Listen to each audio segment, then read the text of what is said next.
Manok. So ngayon na-harvestin natin yung manok natin. So nasisiw natin sa incubator.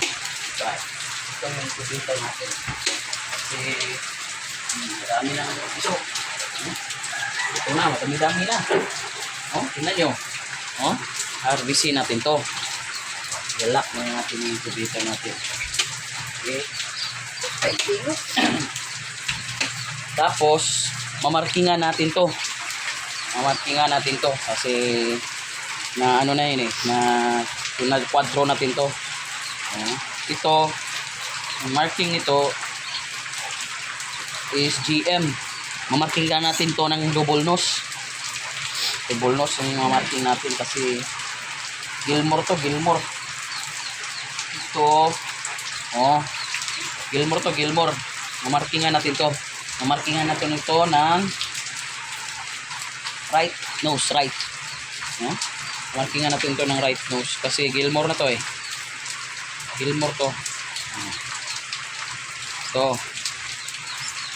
dapat markingan natin yan para malaman natin kung anong bloodline ang pinupugad natin. So, lagyan natin dito. So, Gilmore. Gilmore to, Gilmore. Ito. Ano yan?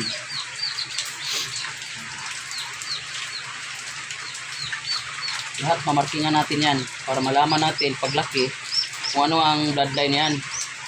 Ito. Ito. Tsaka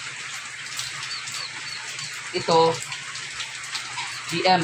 GM ang marking ng itlog niya. Tingnan nyo, GM. GM. Yung double nose natin to. Yung double nose. Mamarkingan natin to ng double nose.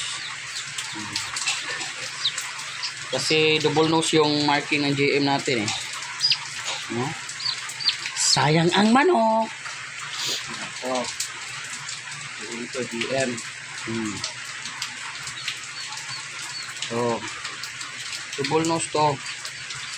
Para malalaman natin sa paglaki nito, malalaman natin kung anong bloodline ang pinupugad natin. Ito. So, double nose yan, double nose.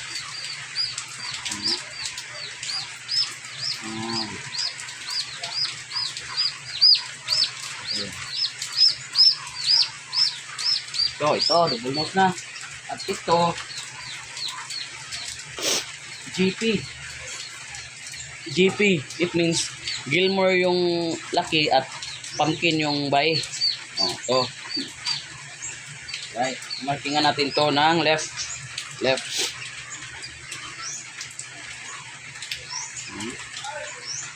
Okay. May siyam na sisiw tayong ipupugarin ngayon. Tapos, ilalagay na natin to sa brooder. Okay? Sayang ang manok. Ito yung mga sisiw natin. Tingnan nyo. Alright. Okay. Sayang ang manok. Ito yung mga sisiw natin. Hindi pa yan hindi pa yan napupisa. Okay. Lalagyan na natin to sa burdira natin. Sayang ang manok.